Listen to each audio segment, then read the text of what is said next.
I hope you learn a lot from this video. Hope this video saves you a lot of time and heartache. Um, I got a brand new Mercedes Sprinter van, and it cost me 2 years of complete hell. Okay, so this is all unplanned. I own a delivery service, and I was doing, pretty well, with my car, which I loved. It was a Mercedes as well, and my car note was paid off, so I'm making money. And so, to make a long story short, I had one of my customers. They put in a request, and they wanted McDonald's.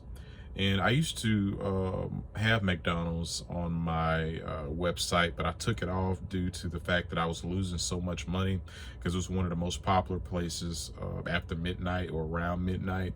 And I was just losing so much money because, sometimes they'll shut the card machine down, and, they were very short staffed, and, they just had a lot of internal issues.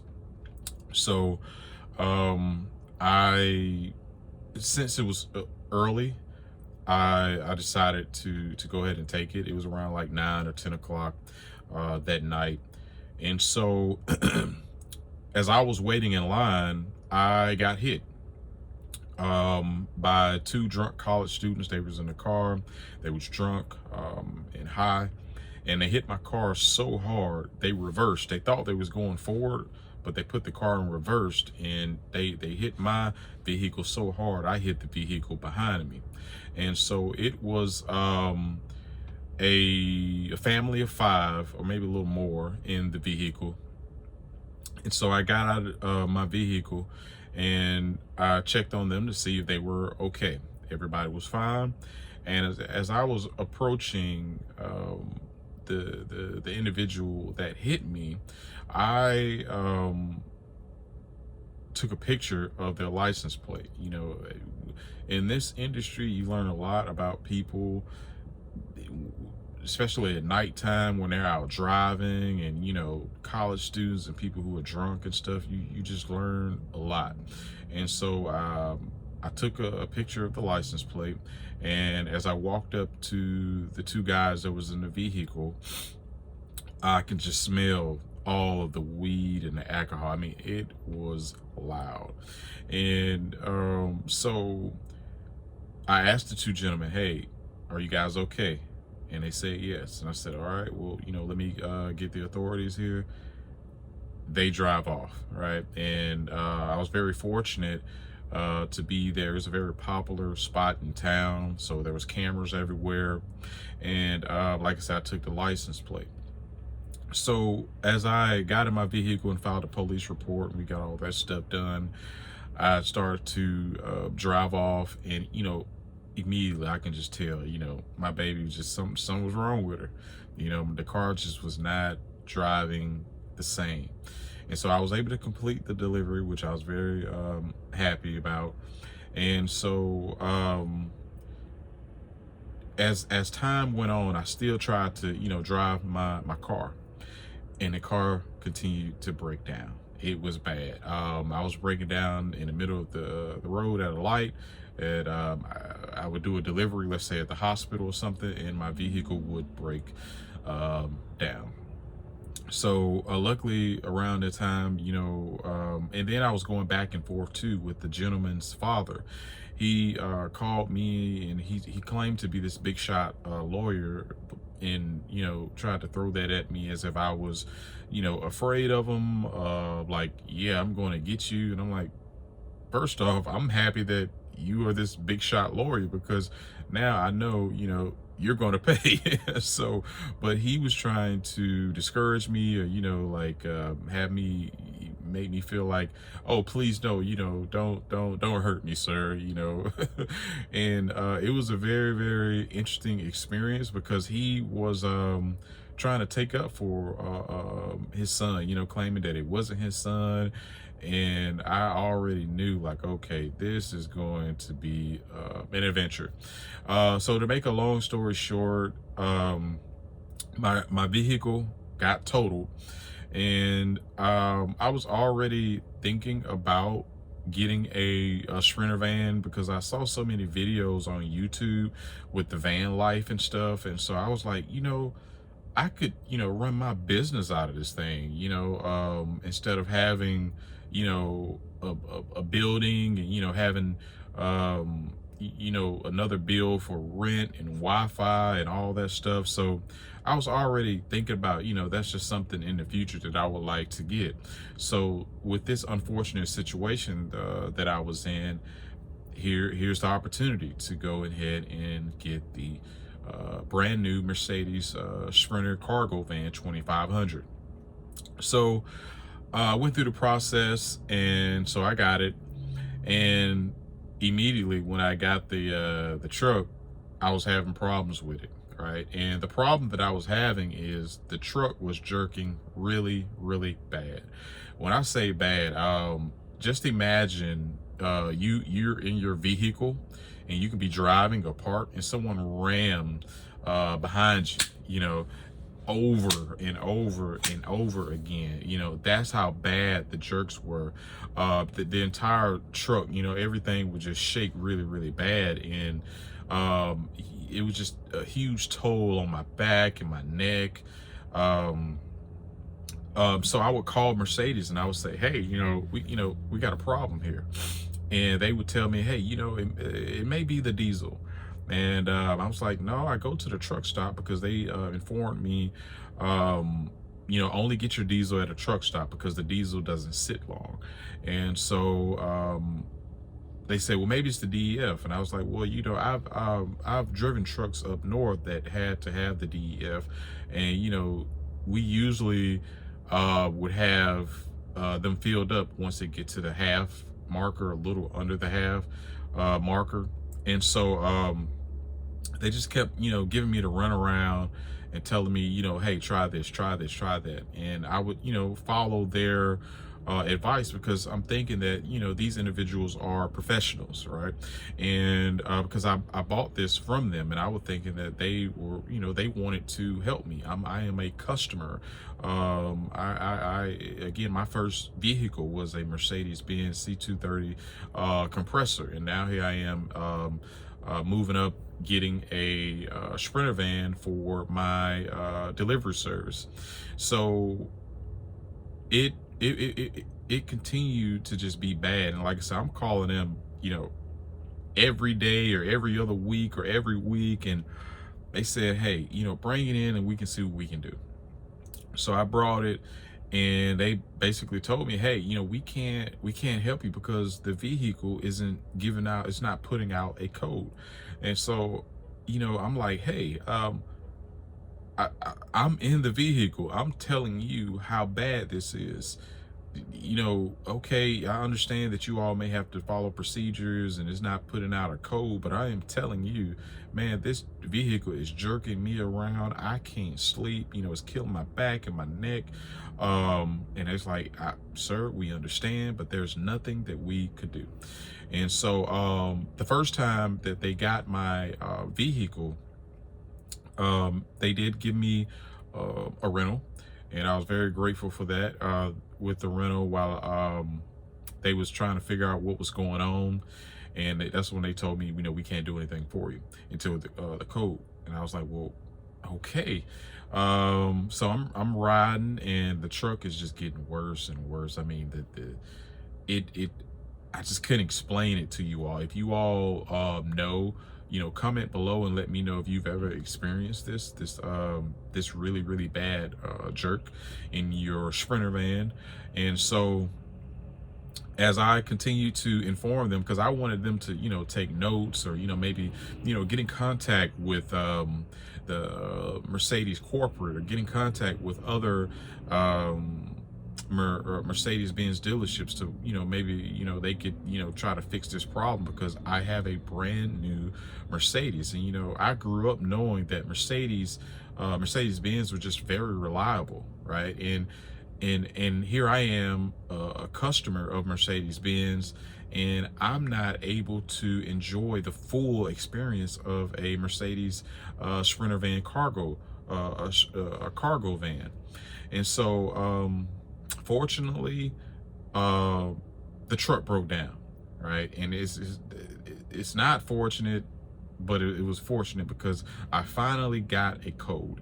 So I got in contact with the gentleman who sold me the vehicle, and excuse me, again, I'm under the weather, and so he was like, "Great, bring it in." So I brought the vehicle in, and they were they allowed me to rent.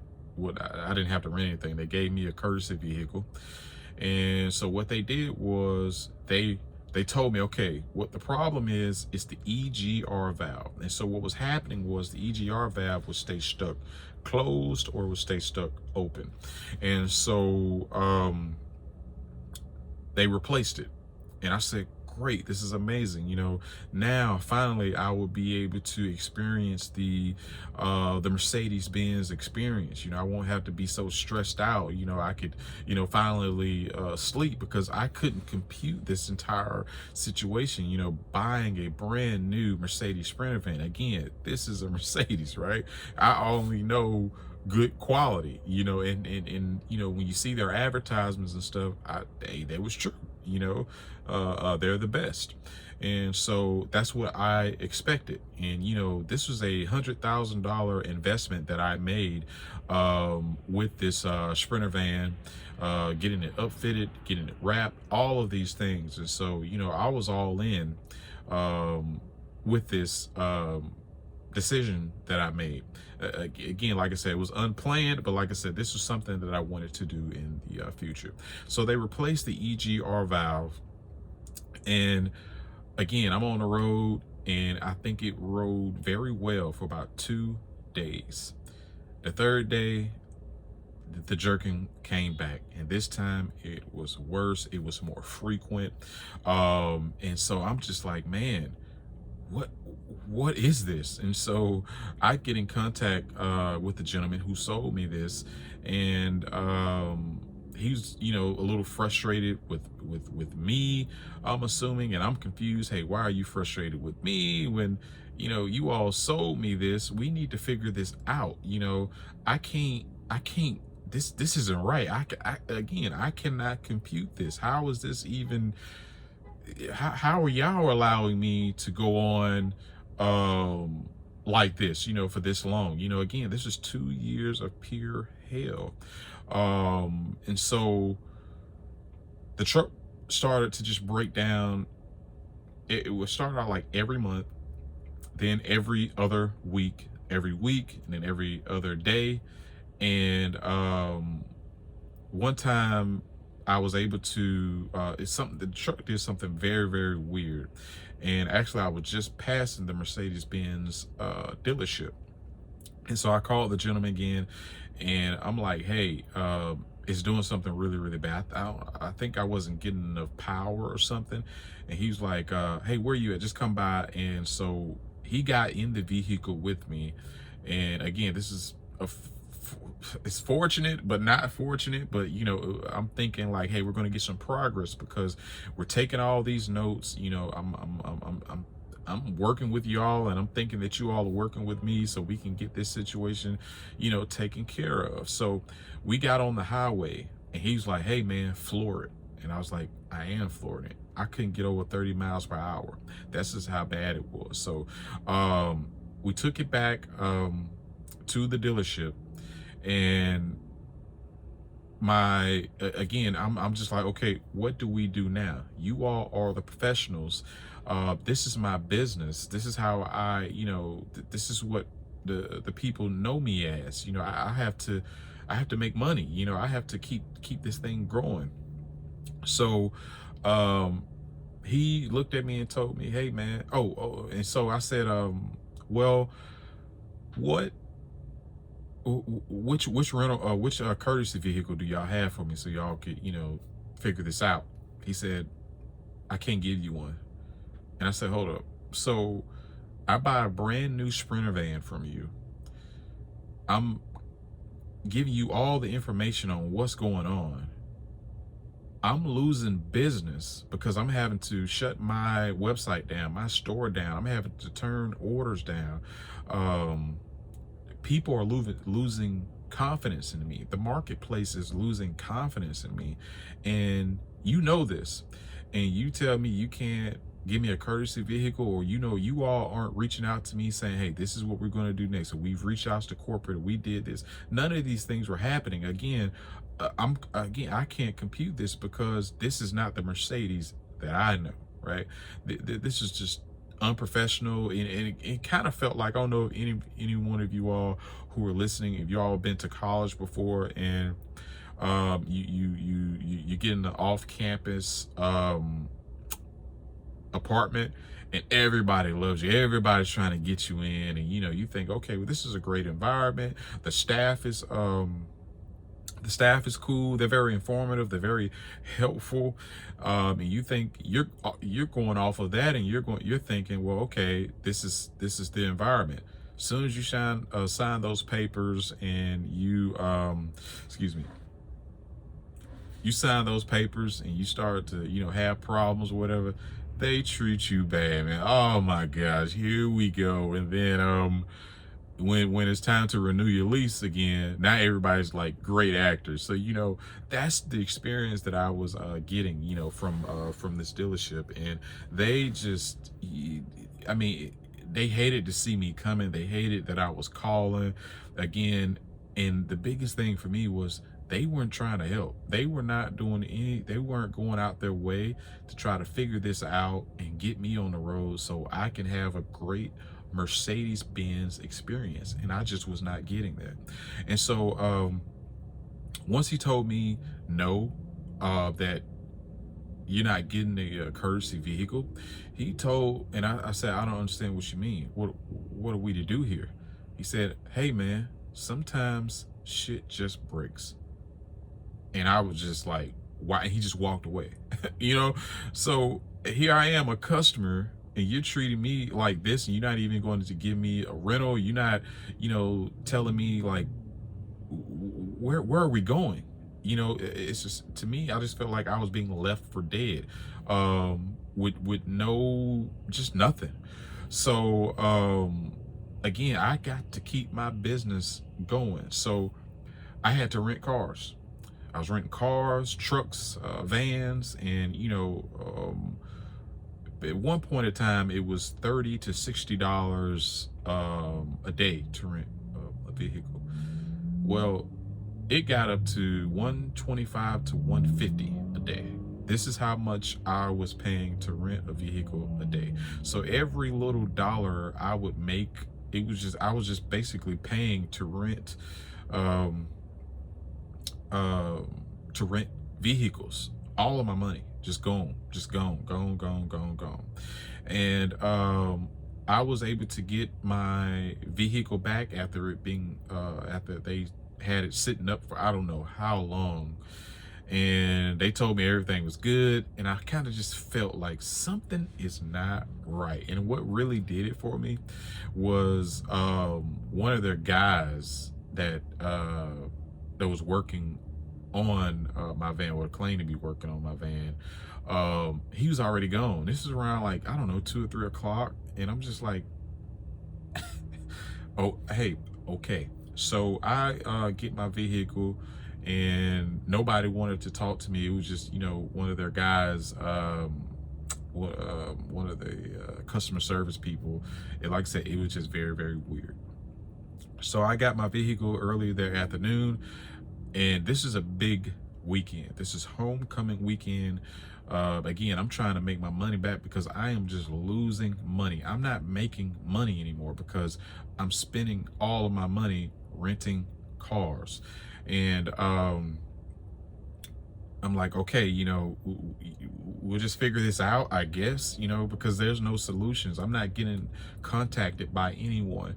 So that later on in early evening, around like 5 or 6 o'clock, I get a check engine light, and I'm like, oh my goodness.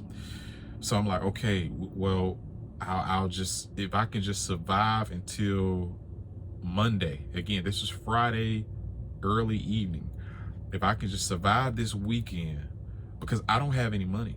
I am out of money. Everything is maxed out.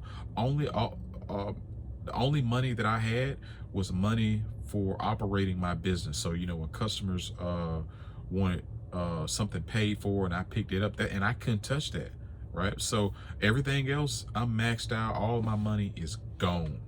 So I pull over to a Walmart, and I'm trying to do a little research.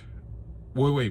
Before the check engine light, I pull over, and because I got a message this time, it was a little ding, little notification, and it said something about the DEF. And I'll post the message. I have to find it, but it was saying that I had 10 remaining starts, and it was like or my truck was going to go into limp mode. And I'm like, oh my goodness, I don't know what to do. So I'm Googling things, and people were just like, oh man, this happened to me, and this and that. And if it gets down to your last start, it will go into limp mode, and they're going to have to get someone to recode it or something to get it out of limp mode. And if you don't get it to a dealership, what's going to happen is now your truck will just completely shut down, and now you're going to have to get it towed again. I am out of money. I'm out of everything. I don't have anything. I lost it all with this 2 years of just complete hell that I've had to experience. So I'm like, okay, I got 10 starts. We'll figure this out. I'll just leave my truck on, right? So I'm saying this to myself because, again, I'm so programmed. I park my truck, I turn my truck off. Now I have 9 starts. And I got to survive Friday night, all day Saturday, all day Sunday, and get there Monday morning. So I needed some few things since I was at Walmart. So I went in, and again, I'm doing as much research as I can to figure out what to do. And I'm trying, and everything is closed. And also the dealership is closed on Saturday. The dealership here, it is closed on Saturday. So I get back into my Sprinter van, and I get an order. So I'm trying to complete this order. I get to this place, and I turn off my truck again. Now I have 8 starts. So I'm freaking out. I'm like, man, what am I going to do? So I had to write these little notes on my steering wheel, on the dashboard. Do not turn your truck off. So, because I'm trying to survive the night. And like I said, on top of that, the truck is still jerking. Again, I do not wish this on nobody. The amount of stress that your body goes through being jerked around like that, the amount of stress of trying to sleep, but you couldn't sleep. I couldn't sleep for almost 2 years because of just all of, I just felt like I can't do anything. As men, we want to, we want to take responsibility for everything, but this is like one of the first times I'm like, I've done everything within my power. I don't know what to do. I'm going to the professionals. It's only so much that I can do because there's a policy, I guess, that they have to go off on based off of the truck coding. The truck has to, give it a code for them to figure this out. And also, I want to put in there for the people who are here to learn. I don't know if I said this, but they replaced it first, the EGR valve, and that was against Mercedes policy. So the next time my truck broke down, they cleaned it, and that's what they were supposed to do at first. They were supposed to clean it first, then replace it. So back to the countdown. And literally, that's what this was. just imagine trying to save your business, and then your business, which is your cargo van business, is on a countdown before it just goes into complete limp mode. So I survived the night, and I'm in the parking lot trying to figure out what to do. I got to turn my truck off because I can't have it running all night. So now I'm down to 7. So I said, I'm going to figure this out. So I started to do a little research. And again, this is homecoming weekend. All the cars are booked. All the hotels are booked. I got clientele coming in from all over because this is going to be a very, very big weekend. So as I didn't get any sleep that night. I couldn't sleep, so I'm going through my phone, and I just type in Mercedes and van and Sprinter, and I'm seeing these names pop up. And I don't want to say the guy name right now because I'm not, I'm new to this, and I don't want to say someone's name, and then I don't know how this internet stuff works. So this individual, I saw his name, and I said, okay, I'm gonna call him first thing. Again, I didn't get into about 3 or 4 or 5 o'clock that morning. I called him maybe a little before 7 and a little after 7 in the morning. And I'm like, oh my, when I called him, like, oh my goodness, this guy's going to cuss me out, because again, my brain is all over the place, right? I hear his children, and I'm like, I am so sorry. He's like, wait, what's going on, man? Hey, how you doing? Tell me what's wrong. I said, sir, I haven't slept, and I the sun was up, and I just decided to call you, but I did not know how early it was. And I hear your kids in the background. He said, man, listen, tell me what is going on. And I told him what's been going on, that I've been a Sprinter van owner, and I told him all the problems that I was having. He said, hey man, this is not right. I'm going to take care of you. He said, I know that this is going to be a very, very busy weekend for you. It's only so much that I can do. But he said, can you get your truck to me? And this guy's probably like an hour out. This dealership was about an hour out. And I said, yes. He said, if you can crank it up and get it to me, he said, I'll get you a car so you can get back to work. So I make it to this dealership. Well, before that, this guy moved mountains for me, like early on a Saturday morning during homecoming. I don't think y'all understand what that means. Like, this is premium service this guy was giving me. He moved mountains. Like, people were calling me like, hey, where you at? Are you okay? They was looking out for me. They was expecting me as soon as I got there. And once I got to this dealership, they had me a nice courtesy vehicle, and they said, listen, we're going to figure this out, get back to work. So I had that courtesy vehicle for almost a month.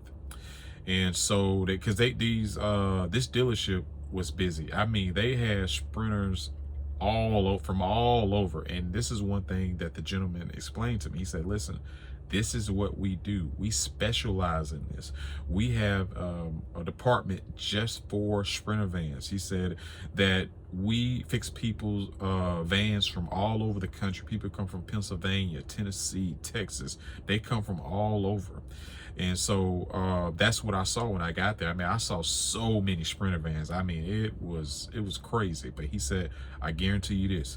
We're going to find out this problem. We're going to fix it, and we're going to get you back on the road. I said, cool. So I was able to get back to town, and a little of the stress started to get off of me, because I don't think you guys understand how much stress that is, to where you have your cargo van is your business. And I went through a lot of stress eating. My body was just, my head was just really tight, because this was my life, and there was nothing that I could do. Everything was out of my hands. And so for that month, I was able to start to build my confidence up a little bit. I was able to start to have the belief in the marketplace, because I had some very good clientele. And so in total, I probably lost anywhere between $15,000 to $20,000, because of how much I was renting cars, over $50,000 from the clientele, and from all the times that I had to shut down my store, and other miscellaneous stuff. So in total, I think over almost $100,000 with this 2-year experience that I had with this dealership, and they just didn't know what they were doing. They didn't know, and they didn't want to say it. And they didn't. The scary thing is they didn't even want to reach out to anyone. They could have easily reached out to the dealership an hour away to figure this out, but they're, people and their egos, and who knows, I don't know. But after that month, I got a phone call from them. I went back up to this dealership, and they got me my Sprinter van back. And so again, they had to, with Mercedes, they have to go through a process. So they said, okay, what we're going to do is we're going to clean it first. Okay. So they cleaned it. I got my truck back, and I think about a week started having the problems again. They said, okay, bring it back up here. We're going to go through everything that we got to do to get you back on the road, and figure out what's going on with this EGR valve. And I think they replaced it. I don't know if they replaced the EGR valve or they cleaned it. I'm not sure. But ever since I took my Sprinter van to this this Mercedes-Benz dealership that specialize in the Sprinter vans, I have not had one problem. I have been able to, like I said, build my confidence back up. I'm slowly building up my clientele, because I lost over half of my clients, over half of my business. As you can imagine, having to continuously shut down my business, shut down the website, and also this is also around COVID with all the madness that surrounded that. So I've been able to slowly build my confidence back up. I've been able to slowly be able to sleep and rest, and not have to think about when's the next time my vehicle is going to break down. So far, I would just tell anyone that I hope you learn from my experience. I hope that because again, since I've gotten my vehicle back, this is the real Mercedes-Benz experience that I'm used to. So now anytime that I have a problem, I don't even go to my local Mercedes-Benz dealership. I just go up the road, even though it's going to cost me. It's better. Again, I've been able to slowly, for my health, again, for my health and the health of my business, I've been able to, build myself back up. So if you are looking to get a Mercedes-Benz Sprinter cargo van, make sure that you get your cargo van from a dealership who specialize in cargo vans. All right. And that was a harsh lesson that I had to learn. All right. And I want you all to learn from my pain, all my losses, losing over $100,000, the struggle that I had to deal with on a mental level. All dealerships are not the same. All right. Some dealerships, they're all about the sales. Sales. Okay, since we got this sale from you, you nothing. We don't care about you anymore. Again, 2 years of complete hell. 2 years, right? And all it was since, again, I didn't know, so I want to share this with you. So if you do have a problem, make sure you get your van from a specialist, Mercedes-Benz dealership specialist, and this is what they do. I hope this help you. Because I hear a lot of people talk about, the bad experiences they've had with the cargo van.